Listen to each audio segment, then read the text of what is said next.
Look closely at the map, not the map of Donetsk, not the map of Zaporizhzhia. Look at the other map, the one that stretches from the Ural Mountains all the way to the Pacific Ocean. Because while the entire world is watching explosions in the West, while analysts debate tank movements, drone strikes, and frontline breakthroughs in Ukraine, something far bigger is quietly unfolding thousands of kilometers away, a geopolitical shift so massive that it may redefine the balance of power across Eurasia for the rest of the century. Intelligence reports hint at it, economic data confirms it, and yet it remains largely invisible to the global audience. Because it isn't happening with tanks, it isn't happening with missiles, it is happening with contracts, infrastructure, pipelines, migration, and economic leverage. While Russia fights in the West, the East is quietly changing hands. Vladimir Putin launched the war in Ukraine promising something very specific. He promised to restore Russian greatness. He promised to rebuild Russia's empire. He promised to prove that Russia remained a superpower capable of reshaping the global order. But the outcome unfolding today may be the exact opposite, because while Russia burns resources, soldiers, and money in Ukraine, two other powers are slowly moving into the vacuum behind it: China and North Korea, not as conquerors, but as partners whose influence is growing deeper inside Russia's borders every single year. This is the story of the silent transformation of Siberia, a story about how economic dependency can reshape a country faster than war. A story about how power can shift without a single shot being fired, and perhaps the most important geopolitical story that very few people are paying attention to. Welcome to BCC News. If you want deeper analysis that goes beyond daily headlines and explores the hidden forces shaping global politics, make sure you subscribe and turn on notifications, because the story we're about to explore is still unfolding, and its consequences could define the next century. Let's begin. The war. Everyone sees.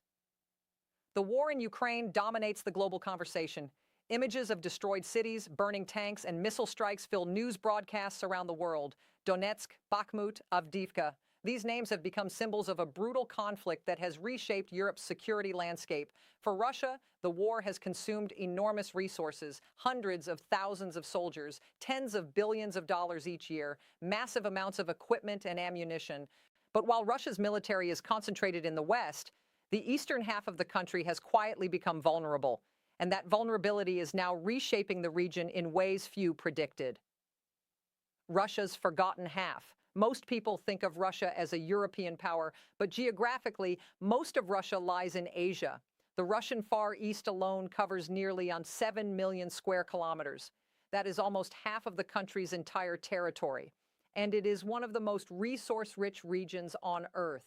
The area contains enormous reserves of oil and gas, massive forests filled with valuable timber, huge deposits of rare earth minerals essential for modern technology, coal, gold, fresh water, and vast agricultural land. For decades, Moscow treated the region as strategically critical. During the Cold War, the Soviet Union deployed huge military forces along the Chinese border, elite tank divisions, advanced missile systems, air defense networks protecting key ports like Vladivostok.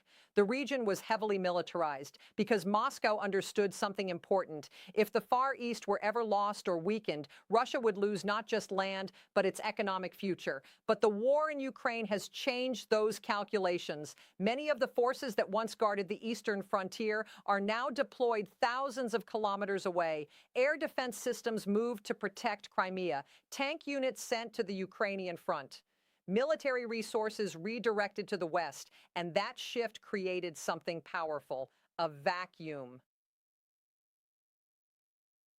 China's long memory. To understand what may be happening in Russia's east, we have to step back into history.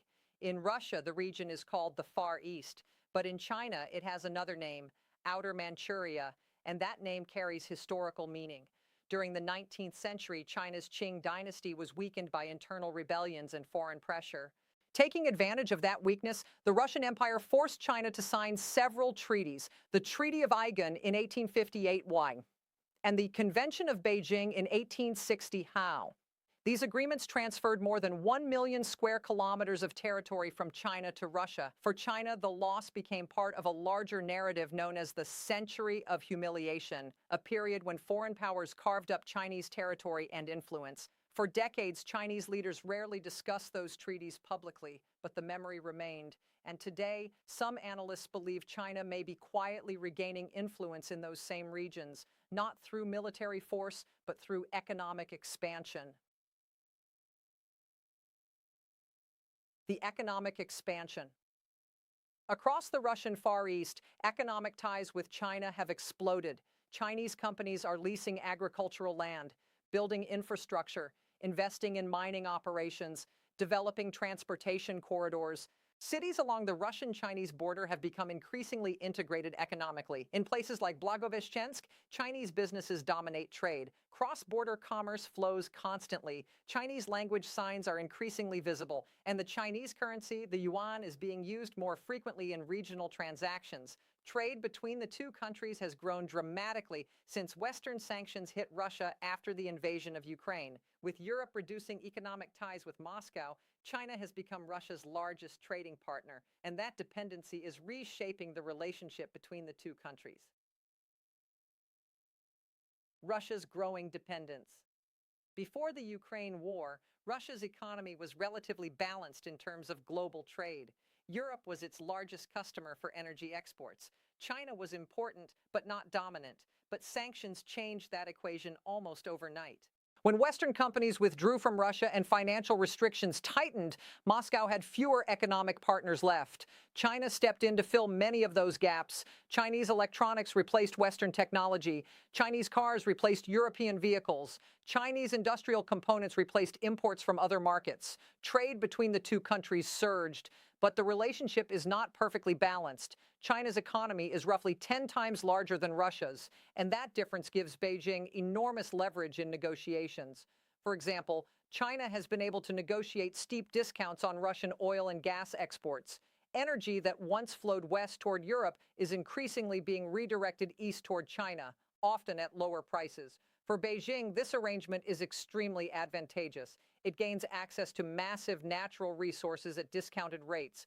For Moscow, the deal provides revenue, but also deepens dependency. North Korea enters the picture. While China's influence grows economically, North Korea has entered the relationship in a different way. Over the past several years, North Korea has provided Russia with labor and military supplies. Reports from international media suggest that North Korean workers have been sent to Russia to support construction and industrial projects. These workers operate under tightly controlled conditions, with wages often directed back to the North Korean state. More recently, military cooperation has also expanded. North Korea has reportedly provided artillery ammunition to Russia during the Ukraine war. In return, Pyongyang may receive economic support and technological assistance. This relationship benefits both governments. Russia gains resources to sustain its war effort. North Korea gains access to financial and technological assistance that helps sustain its isolated economy. But the presence of North Korean labor and cooperation inside Russia also highlights a broader trend. Russia is increasingly turning to a small circle of political allies as Western ties collapse. Is why Russia's economic strain war is expensive, and the Ukraine conflict has placed enormous pressure on Russia's economy. Military spending has surged. Sanctions have restricted access to financial markets and technology. Inflation and budget deficits have forced difficult economic decisions.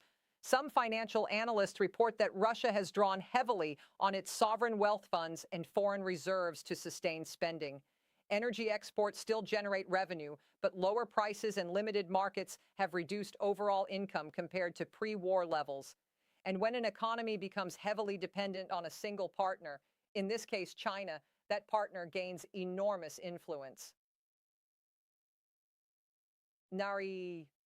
Industrial transformation.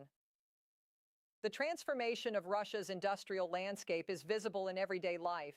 Take the automotive sector as an example.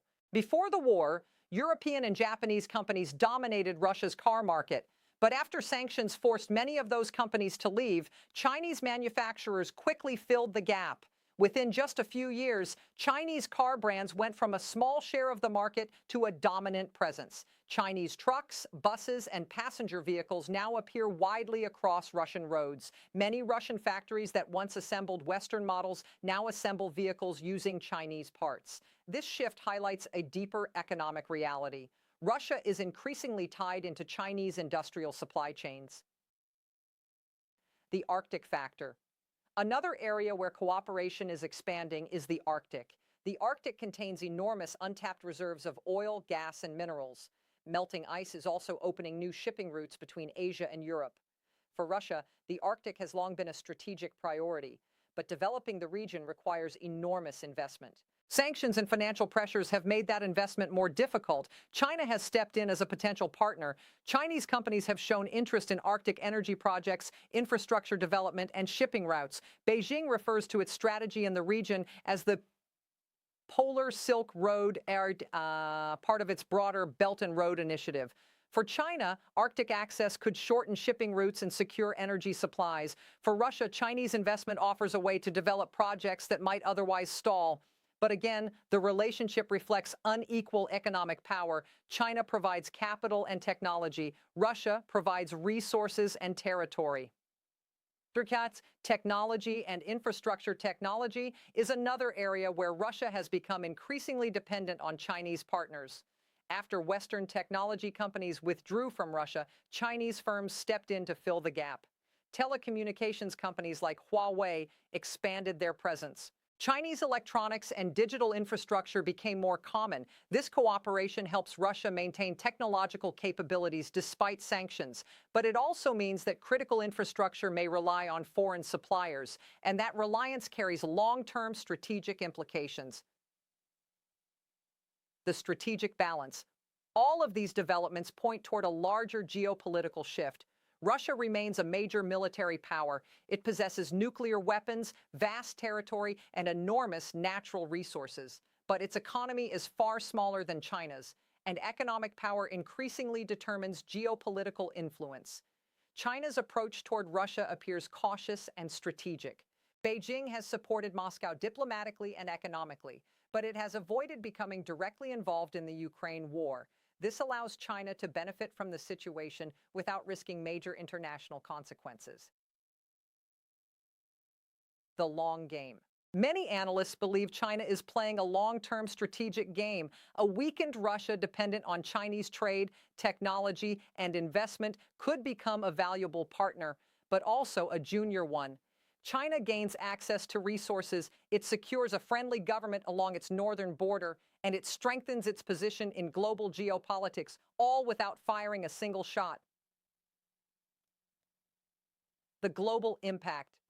The implications of this shift extend far beyond Russia and China. Countries across Asia and the Pacific are watching closely.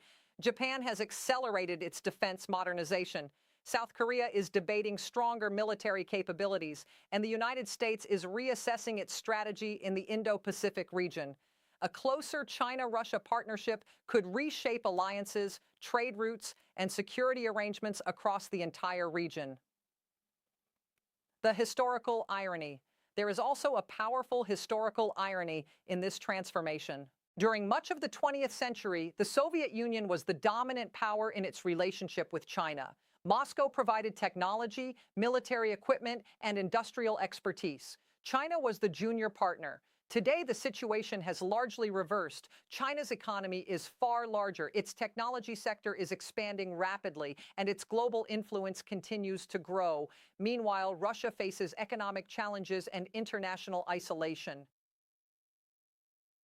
The big question.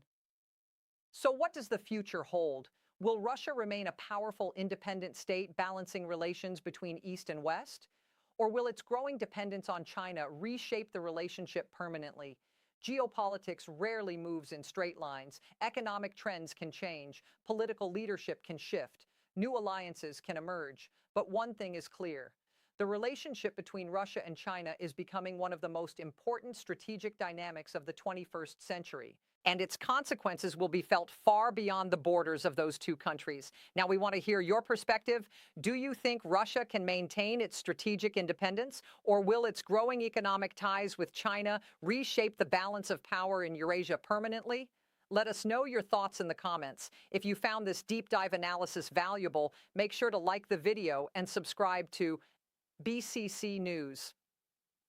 Turn on notifications so you never miss our next breakdown of the global forces shaping politics, power, and conflict around the world, because the next chapter of this story is already being written, and here on BCC News, we'll continue bringing you the deeper context behind the headlines. Thanks for watching.